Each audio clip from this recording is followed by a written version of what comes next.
Hello friends, মৌসুমি রান্নাঘরে তোমাদের সবাইকে অনেক অনেক স্বাগত। দেখো, আজকে আমি একটা রেসিপি নিয়ে এসেছি। খুবই সাধারণভাবে খুবই টেস্টি একটা রান্না হবে। তো এখানে আমি নিয়ে নিয়েছি বড় সাইজের একটা আলু, তোমরা আলুটা দেখলেই দেখতে পাবে। আর নিয়ে নিয়েছি 3টে বেগুন।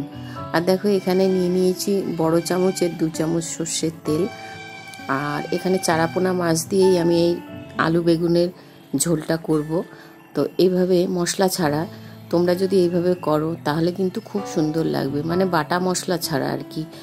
তো কিছু জিনিস তো লাগবেই রান্না করতে, না দিলে তো টেস্ট হবে না। তো দেখো, মাছগুলো এরকম যখন ভাজা হয়ে যাবে তখন আমরা মাছগুলোকে সব তুলে ফেলবো। ওই মাছ ভাজার তেলের মধ্যেই আমি একটা মিডিয়াম সাইজের কুচানো পেঁয়াজ দিয়ে দেবো। পেঁয়াজটাকে কিন্তু খুব সুন্দরভাবে কুচিয়ে নিতে হবে, বড় বড় করে কিন্তু কাটলে হবে না। এই যে এরকম ছোট ছোট করে কিন্তু একটু সাইজ করে একদম মিহি করে এইভাবে, তাহলে কি হবে, পেঁয়াজটা কিন্তু গলে যাবে। আর তোমরা যদি লম্বা লম্বা বড় বড় করে দাও তাহলে কিন্তু পেঁয়াজটা ভাজা হবে কিন্তু গলে যাবে না। তো এবার দেখো, আমি দিয়ে দিলাম ছোট চামচের 1 চামচ কালো জিরে। কালো জিরেটা পরে দিলাম, আগে দিলে অনেক সময় একটু তিতো তিতো ভাব লাগে, সেই জন্য আমি একটু পরে দিলাম। কালো জিরে দিয়ে কিন্তু খুব সুন্দর লাগে এই মাছের ঝোল। তো দেখো, আলুটা কত বড়, আমি এটাকে লম্বা লম্বা করে কেটে নিয়েছি। আলুটাকে এই যে একটাই আলু, কিন্তু দেখো কত বড় একটা আলু। তো আলুটাকে এবার পেঁয়াজের সাথে ভালো করে কিন্তু ভেজে নেব। খুব একটা ভাজবো না, তাও মিডিয়াম একটু ভেজে নেব। আর একটা কথা বন্ধুরা, যে দেখো এই যে মাছের ঝোলের, দাঁড়াও বলছি, এই যে এখন এখানে দিয়ে দিলাম লঙ্কা, আমি গ্রেটারে একটু গ্রেট করে নিয়েছি। আর 1 ইঞ্চি আদা আর 5-6টা মতন রসুন একটু গ্রেটারে গ্রেট করে আমি দিয়ে দিলাম। বেশি কিন্তু না, অল্প। দেখতেই পারলে তোমরা যে আমি কতটুকু দিয়েছি। সবসময় কিন্তু বেশি মশলা দিয়ে, একেবারে বাটা মশলা দিয়ে করলে ভালো লাগে, কিন্তু আসল জিনিসের টেস্টটা কিন্তু পাওয়া যায় না। দেখো, এবার আমি দিয়ে দিলাম বেগুনটাও কিন্তু আমি লম্বা লম্বা করে কেটেছি। তো যেটা আমি তোমাদেরকে বলছিলাম, মাছের ঝোলের আলু কিন্তু আমি ছোটোবেলা থেকেই মাকে দেখেছি, মাসিদেরকে দেখেছি যে লম্বা লম্বা করেই ওরা কাটে। মাংসের আলু কিন্তু আলাদা রকম কাটে, আর মাছের ঝোলের আলু কিন্তু আলাদা রকম কাটে। ছোটই হোক আর বড়ই হোক, আলু লম্বা লম্বা করেই কাটবে। আর ভালো লাগে নাকি, আমি মাকে জিজ্ঞাসা করতাম, তো বলছে এক একটা তরকারির এক এক রকমভাবে আলু কাটতে হয়।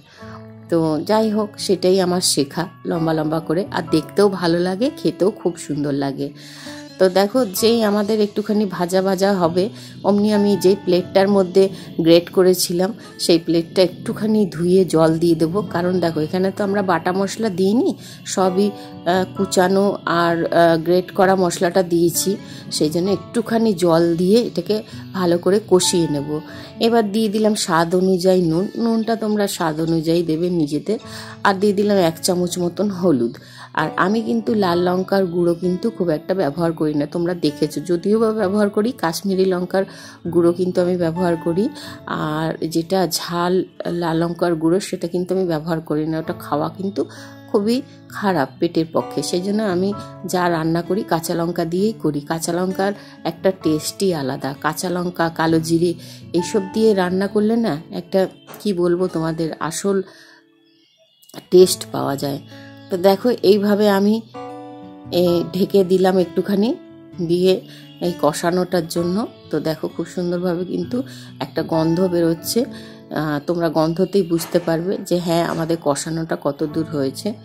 তো বন্ধুরা, ফ্রেন্ডস, আমার রান্না যদি তোমাদের ভালো লাগে, লাইক শেয়ার কমেন্ট করো, আর সাবস্ক্রাইব করার জন্য অনুরোধ থাকলো। তো দেখো, এবার আমি এখানে পরিমাণ মতন একটু জল দিয়ে দিলাম।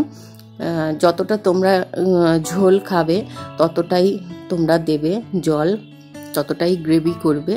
তো এটা গরম গরম ভাতের সাথে কিন্তু দারুণ লাগে খেতে। আর গ্রেভিটা তোমাদের হিসাব মতন তোমরা জল দিয়ে করে নেবে। ঘন খাবে না পাতলা খাবে, আমি কিন্তু একটু বেশি পাতলা খেতেই ভালোবাসি। আর আমার একটু পেটের প্রবলেমও আছে, সেই জন্য আমি সব কিছু একটু পাতলা, কম ঝাল মশলা দিয়েই আমি রান্না করি। তো এইভাবে যদি তোমরা রান্নাটা করো, ভাত রুটি যে কোনো জিনিসের সাথে তোমরা খেতে পারবে। এবার দেখো আমি ঢাকাটা দিয়ে দিলাম, দিয়ে এটাকে খুব ভালো করে ফুটতে দেবো। তো দেখো খুব সুন্দরভাবে টকবক করে ফুটে উঠেছে।